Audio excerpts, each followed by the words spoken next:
월급과 함께 받아든 연말정산 결과 대부분의 봉급 생활자들이 작년에 비해 많은 세금을 낸 것으로 나타나면서 서민 증세를 하지 않았다는 박근혜 정부의 주장은 틀린 것으로 다시 한번 확인됐습니다. 그러나 국회 대정부 질문에 나온 이완구 국무총리와 최경환 경제부총리는 여전히 증세를 하지 않았다고 주장했습니다. 이완구 총리는 정부가 의도를 가지고 증세했다고 생각하지 않는다라는 희한한 말도 했습니다. 현대자동차의 모든 사내하청은 불법 파견에 해당한다는 대법원의 판결이 나왔습니다. GM과 르노, 삼성 같은 완성차 회사는 물론이고 제조업 전체 사내하청 문제에 상당한 영향을 줄 것으로 예상됩니다. 2009년 노무현 전 대통령 수사 때 국정원이 수사 내용을 지어내서 언론에 흘렸다는 당시 대검 중수부장의 말이 나오자 야당은 이명박 전 대통령과 원세훈 전 국정원장에 대한 수사를 촉구하고 나섰습니다. 한편 이명박 전 대통령은 2012년 국정원의 대선 개입을 암묵적으로 조장했다는 의혹에 따라 검찰에 고발됐습니다. 2월 26일 목요일 뉴스K, 잠시 후에 시작합니다.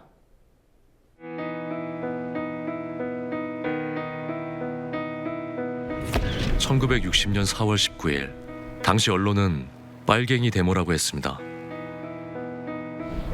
지금 우리는 혁명의 역사로 기억합니다. 1980년 5월 18일 당시 언론은 불순분자의 폭동이라 했습니다. 지금 우리는 독재에 항거한 정의의 역사로 기억합니다. 1987년 6월 10일 당시 언론은 대학생 가두 시위라 했습니다. 지금 우리는 민주주의를 쟁취한 감격의 역사로 기억합니다.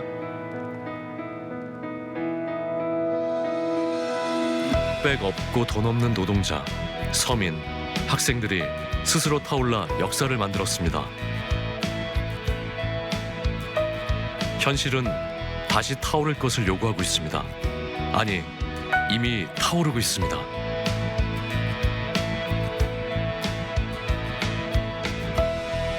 빨갱이를 종북으로, 불순분자를 외부 세력으로, 언론은 말만 바꿨을 뿐 역사를 부정하고 있습니다. 2014년 4월 1일 국민TV가 개국한 이유입니다. 국민TV는 역사를 역사로 기록하겠습니다.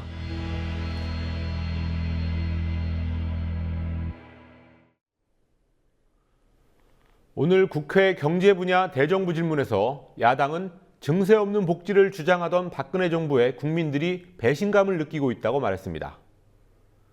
증세를 안 했다고 거듭 강조한 이완구 국무총리는 결국 국민의 세부담이 늘어나는 건 사실이라고 인정했습니다. 세부담이 늘었지만 증세는 아니라는 말이었습니다. 한편 중앙선거관리위원회는 구 통합진보당의 회계 책임자를 불법 정당자금 조성 혐의로 오늘 고발했습니다. 구 통합진보당 측은 악의적인 허위사실 유포라고 반발했습니다. 정치권 취재하고 있는 PD 연결하겠습니다. 권현주 PD. 네, 권현주입니다. 예, 국회 경제 분야 대정부 질문 역시 세금과 복지 문제가 상당한 쟁점이었군요.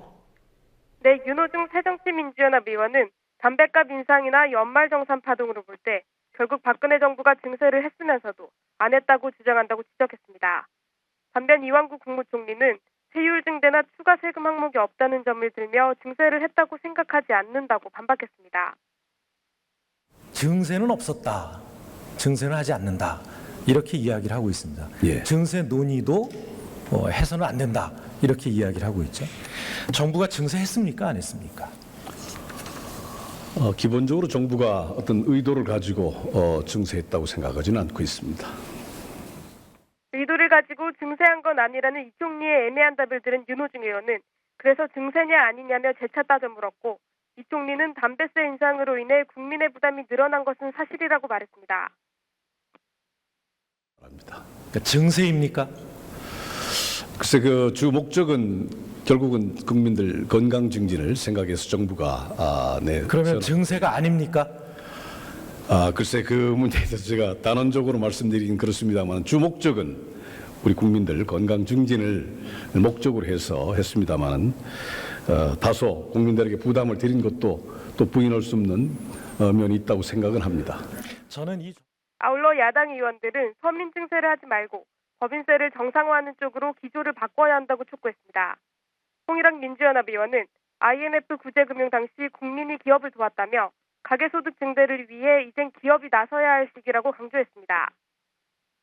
IMF 때 정부도 어려웠고 가게도 어려웠고 기업도 어려웠습니다. 그때 기업이 굉장히 어렵을 때 가게가 힘을 합쳐서 도왔지 않습니까? 그럼 이번에는 가게가 많이 어렵습니다.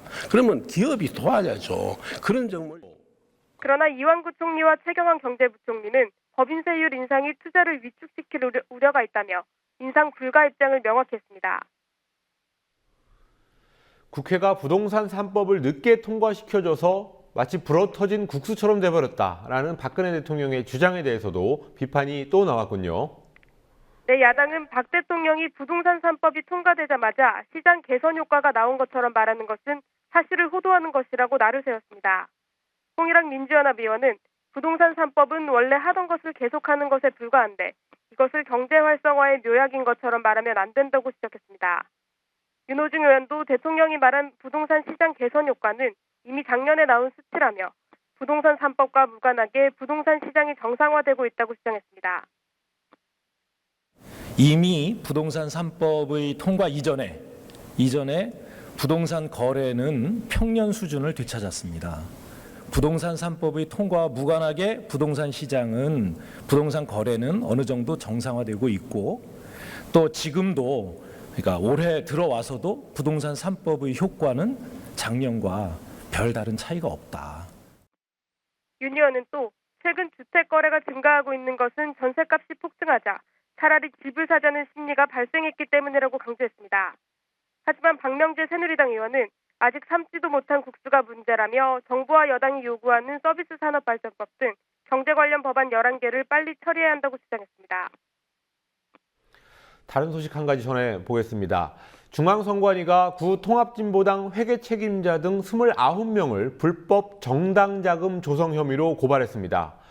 옛 통합진보당 의원들이 강력히 반발했는데요. 어떤 반론을 폈습니까? 네, 옛 통합진보당 소속 이상규 김미희 전 의원은 오늘 기자회견에서 조사 과정에서 이미 소명된 내용을 선관위가 악의적으로 발표한 것이라고 말했습니다. 위법한 사실이 없는데도 수사 의뢰를 한다는 이 파렴치한 이런 행태는 더 이상 있을 수가 없습니다. 당을 해산시키고 의원직을 박탈한 것도 모자라 어떠한 정치활동 정치행위도 하지 못하게끔 하려는 박근혜 정권 총체적인 정치 보복임에 다름 아닙니다. 선관위는 오늘 통합진보당이 국회의원 후원회를 통해 후원금을 모으고 이를 중앙당의 당비로 내는 방식으로 약 6억 7천만 원의 불법 정당 자금을 모은 혐의가 있다며 검찰에 수사를 의뢰했습니다. 이 경우 당비를 낼 수 없는 비당원이 우회적으로 당비를 납부하는 형식이 되기 때문에 불법이라는 게 선관위의 주장입니다. 하지만 구통합진보당 측은 모금 과정에서 일부 사람이 위임장을 받지 않고 후원금을 모금한 경우가 있지만 이는 단순한 행정적 사고라고 해명했습니다. 또 선관위의 사실관계를 소명했고 선관위에서 법적 문제가 있다고 지적하지 않은 상황에서 갑자기 수사를 의뢰하고 발표했다고 주장했습니다. 국민TV 뉴스 권현주입니다. 2009년 노무현 전 대통령 수사를 지휘했던 이인규 전 대검 중수부장의 폭로가 나온 후에 그 파문이 계속되고 있습니다. 야당들은 국정원과 검찰에 대한 대대적인 수사가 필요하다고 주장합니다. 당시 원세훈 국정원장은 물론이고 이명박 대통령까지도 조사해야 한다는 지적이 나옵니다. 반면 여권은 철저히 침묵을 지키고 있습니다. 곽보아 PD가 보도합니다. 검찰 수사 내용을 언론에 제공해서 왜곡해서 여론을 호도했다면 이는 용납할 수 없는 국가적인 중대한 범죄 행위입니다. 진실이 명명백백하게 밝혀져야 할 것입니다. 국가정보원이 노무현 전 대통령의 수사 내용을 왜곡해 언론에 흘렸다는 이인규 전 대검 중수부장의 주장이 나오자 새정치민주연합은 국정원이 범죄를 저질렀다며 곧바로 진상조사에 나설 것을 예고했습니다. 이인규 전 중수부장은 어제 경향신문 인터뷰에서 2009년 당시 국정원이 있지도 않은 논두렁 시계 발언을 만들어내 언론에 유포했다고 폭로했습니다. 민주연합은 다음 달 2일 열리는 국회 법사위에서 황교안 법무부 장관을 상대로 당시 수사와 관련한 사항들을 캐묻고 정보위 소집도 요청해 국정원을 대상으로 진상규명에 들어가겠다고 밝혔습니다. 민주연합은 검찰의 위법 행위도 간과할 수 없는 문제라고 못 박았습니다. 국정원이 노 전 대통령의 시계를 논두렁에 버렸다는 내용의 언론 플레이를 검찰에 제안했다 거절당하자 직접 공작에 나섰다는 추가 보도와 관련해 검찰이 국정원의 수사 내용을 유출한 경위와 그 배후가 누구였는지 등을 묻겠다고 밝혔습니다. 이 전 중수부장의 폭로로 인해서 검찰의 책임이 면해지는 것은 전혀 아닙니다. 피의사실 공표라는 위법 행위를 검찰은 일상적으로 행했습니다. 검찰도 마찬가지입니다. 국정원이 시계 의혹을 언론 플레이 하자고 논의했다는 것 자체가 수사 결과를 공유하고 누군가의 지시를 받았다는 증거입니다. 나아가 민주연합은 국정원의 정치 개입이 독자적인 판단으로 이뤄졌을 가능성은 적을 것으로 보고 당시 원세훈 국정원장과 이명박 대통령도 조사 대상에 포함시켜야 한다고 주장했습니다. 전두환의 5공보다 더 노골적인 국정원 행태는 원장이 직간접으로 개입하지 않고는 불가능하고 원장의 독단일 수도 없습니다. 추악한 진실에 대해서 원세훈 당시 원장은 물론이고 이명박 대통령이 어디까지 개입했고 알고 있었는지 밝히거나 밝혀내기 위해서 조사, 수사를 받아야 합니다. 심상정 정의당 원내대표도 오늘 상무위 회의에서 원세훈 전 원장과 수시로 독대했다는 이명박 전 대통령에 대한 조사가 필요하다고 강조했습니다.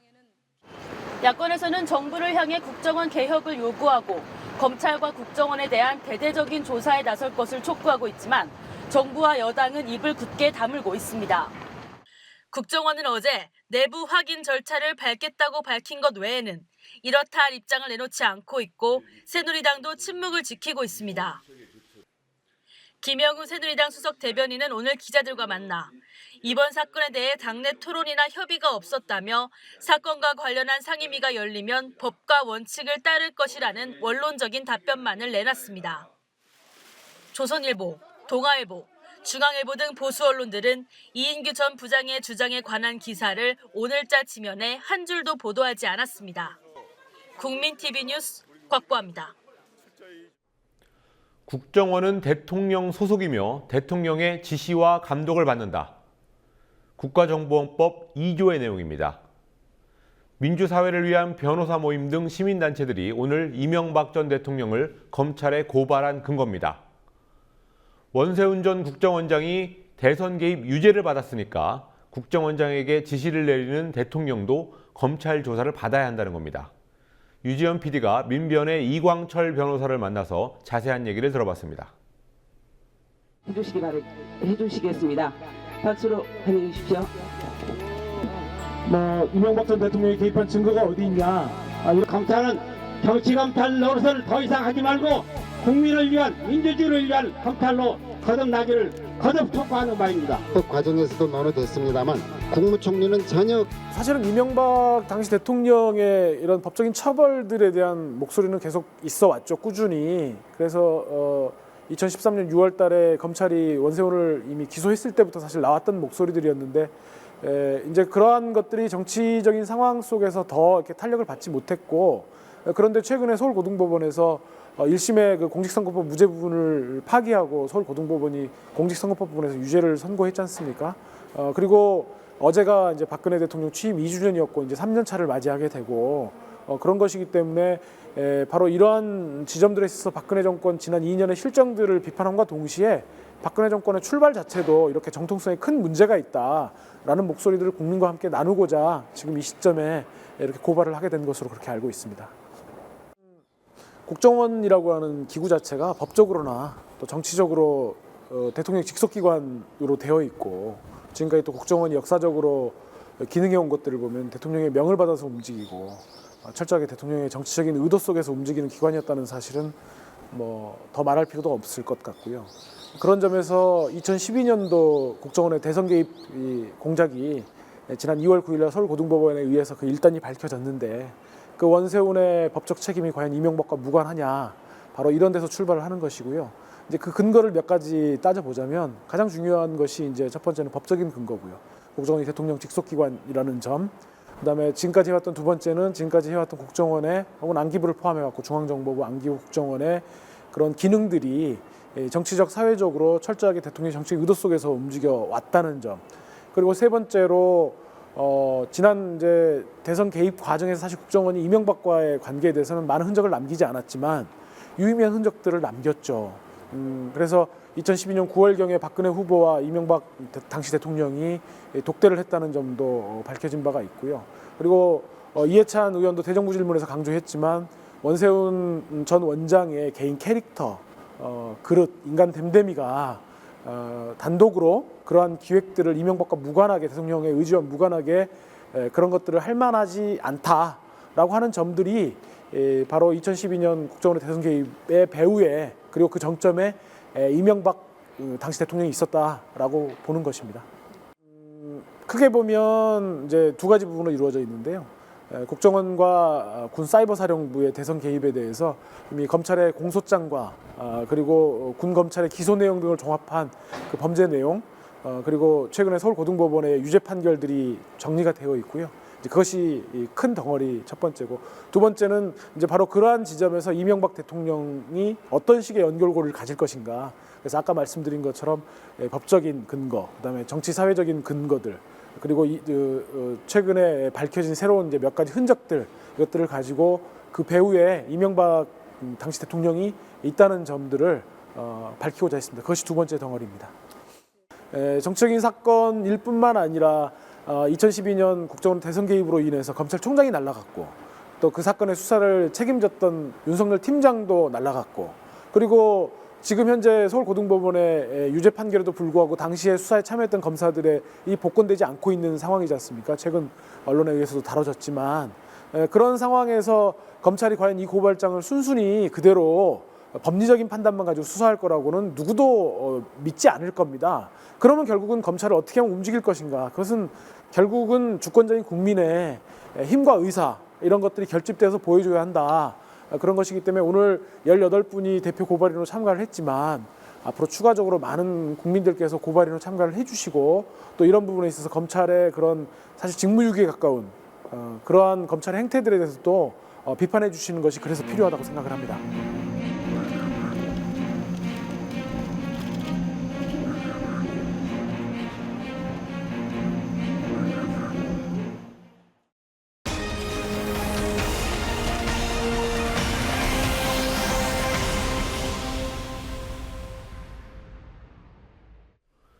현대자동차에서 일하는 모든 사내하청 노동자들이 불법 파견에 해당한다는 대법원의 판결이 나왔습니다. 일부 공정의 사내하청은 불법 파견이 아니라는 현대자동차의 그동안의 주장은 무효가 됐습니다. 정규직 전환으로 이어질지 지켜봐야겠습니다. 성지훈 PD가 보도합니다. 셨을 겁니다. 하지만 제가 일하던 라인은 14명, 15명이 전원이 다 비정규직으로 구성된 라인이었습니다. 그런데 오늘 판결에 의해서 저희도 정규직이 맞다라는 판결이 나왔습니다. 저는 이렇게 해석합니다. 현대자동차의 담장 안에 있는 모든 노동자는 정규직이다. 현대자동차 사원이 맞다라는 판결이라고 생각이 듭니다. 현대자동차 아산 공장에서 일하다 해고된 7명의 노동자들은 지난 2005년 현대자동차를 상대로 근로자 지위 확인 소송을 제기했습니다. 2007년 1심에서 서울중앙지법은 협력업체 소속 근로자에게 구체적인 지휘와 명령을 한 현대차는 협력업체와 근로자 파견 계약을 체결한 셈이라며 고용부 장관 허가를 받지 않는 불법 파견을 했다고 판결했습니다. 현대차의 불법 파견을 인정한 첫 판결이었습니다. 오늘 오전 대법원에서는 소송을 제기한 지 10년 만에 1심 판결이 난 지 8년 만에 원고의 정규직 근로자 지위를 인정하는 확정 판결이 났습니다. 오늘 대법원의 판결은 현대차의 불법 파견을 인정한 첫 판결의 확정 판결이라는 의미를 갖습니다. 지난 2010년에는 현대차 울산 공장에서 일하던 최병승 씨에 대해 대법원이 불법 파견이라며 구제 명령을 내렸지만 현대차는 이 판결이 부당하다며 행정소송을 제기했고, 진행 중인 이 행정소송을 근거로 현대차는 사내하청 문제에 법원의 확정 판결이 나오지 않았다는 입장을 유지해왔습니다. 하지만 오늘 대법원 확정 판결을 계기로 현대차 모든 공장의 모든 공정에서 일하는 사내하청 노동자들이 불법 파견이며 정규직 근로자 지위를 인정받을 수 있는 법적 토대가 마련됐습니다. 이 사건이 어떻게 보면 현대차 이 사내하청 근로자의 근로자 지위를 인정하는 최초의 확정 판결이다. 대법원의 확정 판결이다. 이렇게 볼 수 있습니다. 이제 더 이상 현대자동차가 이 사내하청 근로에 대해서 더 이상 법원의 확정 판결이 없다. 이런 이유로 해가지고 그리고 공정에 따라서 서부 공정이다 해서 그건 하청 파견 근로가 아니다. 이와 같은 주장은 더 이상 가능하지 않게 됐습니다. 대법원의 이번 판결은 그동안 일부 공정에 대해서는 불법 파견을 인정할 수 없다는 현대차의 주장을 정면으로 부정하는 것입니다.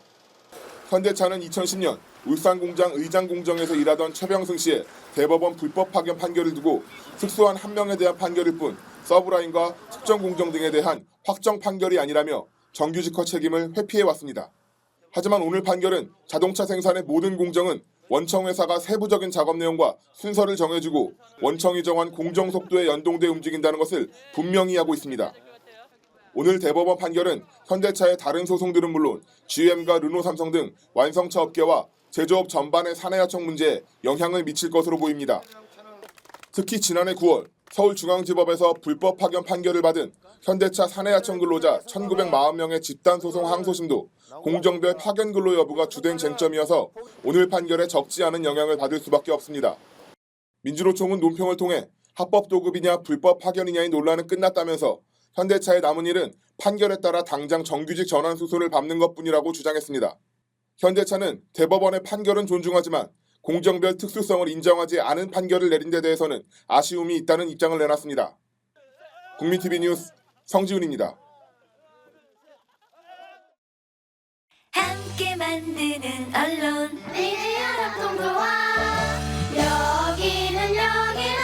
여기는 국민TV 함께 만드는 언론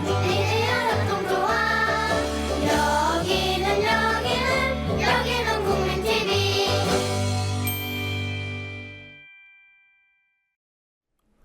정규직 전환을 주장했다가 해고된 지 10년째 복직에 다가섰던 KTX 여승무원들의 희망이 좌절됐습니다. 대법원은 오늘 근로자 지위 확인 소송에서 승무원들의 손을 들어줬던 원심을 깨고 코레일과 승무원 사이에 직접 고용 관계가 성립되지 않는다고 판결했습니다. 오늘 뉴스리뷰 KTX 여승무원 해고 무효 소송에 대한 소식부터 살펴보겠습니다. 스튜디오에 노주민 PD 나와 있습니다. 어서 오시죠.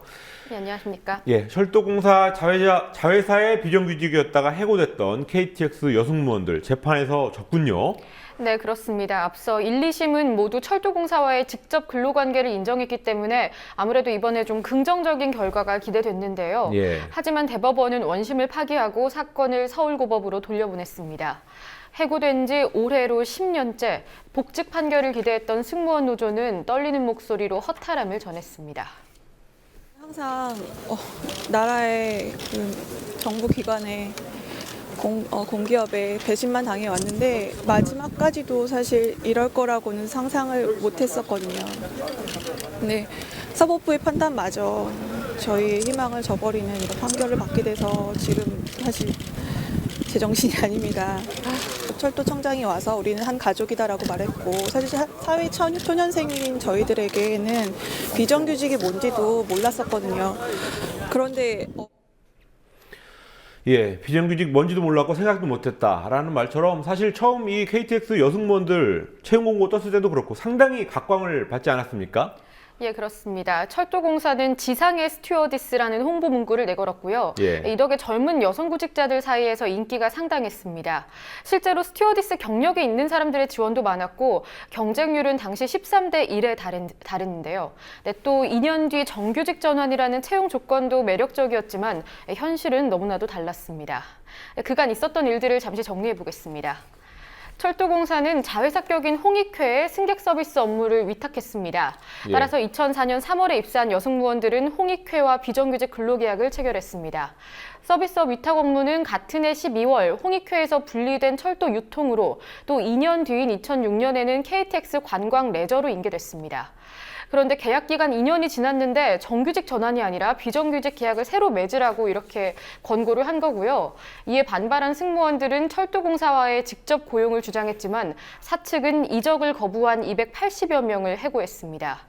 철도공사는 정규직 전환 가능성은 당시 소속사인 철도유통의 정규직이라는 의미일 뿐 철도공사 측의 그 정규직 고용을 의미하지는 않는다고 주장했습니다. 예. 승무원들은 철도공사가 채용에서 업무 평가까지 직접적으로 관여를 해왔다면서 지난 2008년 근로자 지위 확인 소송을 제기했습니다. 예, 그 소송의 1, 2심 재판부는 승무원들의 손을 들어줬었죠. 예, 그렇습니다. 지금까지의 재판 과정도 잠시 화면으로 보시겠습니다. 네, 우선 1심의 경우에는 KTX 여승무원과 철도공사 사이에 직접 근로관계가 인정된다고 판결을 했습니다. 예. 그리고 2심 역시 철도유통은 불법 파견 사업주고 철도공사의 노무 대행기관 역할을 한 것뿐이다. 그러니까 철도공사 측에 그런 고용 책임이 있다는 것이었고요. 예. 하지만 오늘 대법원은 코레일과 승무원 사이에 직접 근로관계가 성립했다고 단정할 수가 없고 또 근로자 파견 계약에도 해당되지 않는다면서 파기환송했습니다. 네, 전국철도노조 김영훈 위원장은 코레일 소속 직원과 여승무원 간의 독립적인 노무 관리는 불가능하다고 주장했는데요. 하지만 대법원은 승무원들이 투쟁하면서 얻어왔던 이 성과들을 원점으로 돌려놨습니다. 예. 다음 소식으로 가보겠습니다. 국내의 대표적인 통신사들이 고객 정보를 불법으로 활용했다는 혐의로 고발을 당했습니다. 이건 어떻게 된 일입니까? 네, 희망연대 노조와 참여연대 등이 오늘 SK브로드밴드와 SK텔레콤, LGU+ 등 3개 통신사를 검찰에 고발했습니다. 해당 통신사들이 가입자 개인정보를 불법적으로 보관하면서 영업에 사용하거나 인터넷 설치기사들의 개인정보까지 악용했다는 겁니다. 그 증거로 통신사들이 고객이나 노동자의 명의로 작성한 정보공개 동의서, 그리고 노동자들에 대한 고객정보 수집 강요 정황 등이 공개됐습니다. 오늘 오전 통신사들을 미래부와 방통위에 신고한 단체들은 오후에 서울중앙지검을 방문해서 고발장을 접수했습니다. 예, 그리고요. 이틀 전에 전해드렸던 금호타이어 노조의 부분 파업, 오늘이 이 파업 마지막 날인데요. 사측이 도급화를 중단하겠다 이런 의사를 밝혔다고 하더군요. 예, 금호타이어가 도급화를 철회하고 유가족 심리치료를 지원한다는 입장이 노조를 통해서 전해졌습니다. 금호타이어는 2014년까지로 예정됐던 도급화를 지속적으로 강행하면서 노조 측과 갈등을 빚어왔는데요. 지난 16일 노조 대의원의 자살 사건까지 발생하자 노조는 도급화 중단, 유가족에 대한 직접적인 사과 등을 요구하면서 부분 파업에 돌입했습니다. 현재 노사 간 교섭이 진행 중이고요. 노조 측은 교섭 결과에 따라서 앞으로의 투쟁 계획을 수립하겠다고 밝혔습니다.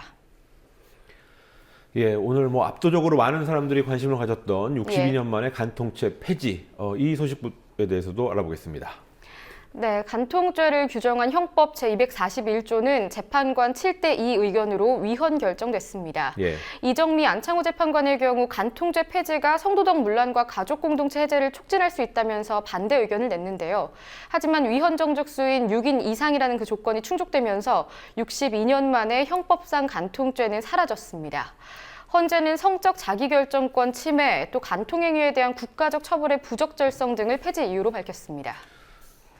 예, 이렇게 위헌이라고 판단한 근거, 법적 근거는 뭡니까?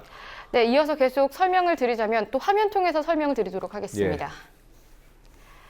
네, 우선 헌법상 보장되는 성적 자기결정권 및 사생활의 비밀과 자유를 제한한다는 것, 앞서 말씀드린 부분이고요. 또 간통행위를 형사처벌하는 것에 대해서 국민 인식이 더 이상 일치한다고 보기 어렵다는 근거도 있었습니다. 또한 징역형으로만 응징을 하는 것은 책임과 형벌 간 그 비례의 원칙에 위배된다는 건 역시 위헌 이유로 밝혀졌습니다. 예, 이렇게 해서 간통죄에 대한 효력 바로 없어진 건가요? 네, 오늘 바로 사라졌습니다. 예. 또 헌재법에 따라서 바로 전 위헌 심판일인 2008년 10월 30일 이후에 간통 혐의로 기소되거나 또 형을 확정받은 사람들은 구제받게 됐습니다. 예. 2008년 11월 이후 올해 1월까지 간통 혐의로 기소된 인원은 5,466명으로 추산됩니다. 예, 그런데 물론 반론이 나오기 마련인데 성적 자기결정권을 지나치게 너무 보장하는 게 아니냐 이런 여론도 있지 않습니까? 네, 그렇습니다. 또 증권가에서도 등산복이나 제약업체가 수혜주로 떠오를 거라 그런 전망이 나올 정도인데요. 예. 한상희 건국대 법학전문대학원 교수는 혼인 상대방에 대한 순결 의무는 그대로 유지하되 이를 형사 절차 대신에 민사적 절차로 담보하는 의미로 이해해야 한다고 언론 인터뷰를 통해서 강조했습니다. 예. 간통이 민사의 영역으로 넘어오면서 입증 책임에 대한 우려가 제기되고는 있습니다. 다만 민사상 손해배상 처벌이 강화되면 그 처벌이라던가 아니면 예방이 더 강화될 수 있다는 전망도 있습니다. 예, 지금까지 노주민 PD였습니다.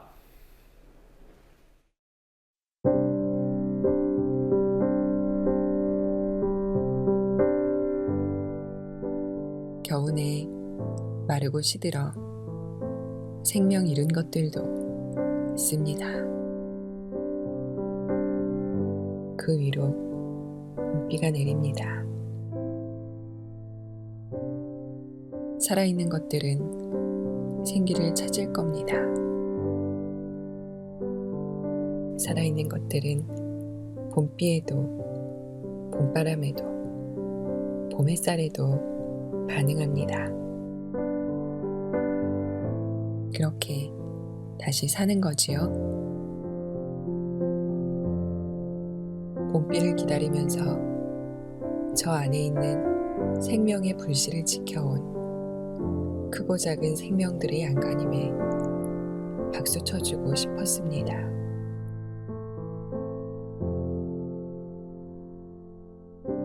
살아있는 것만도 얼마나 좋은지.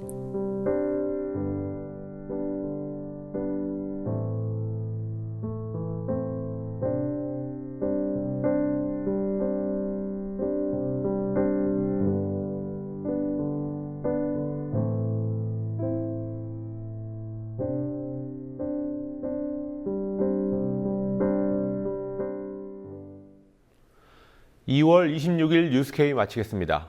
시청해주신 여러분 고맙습니다.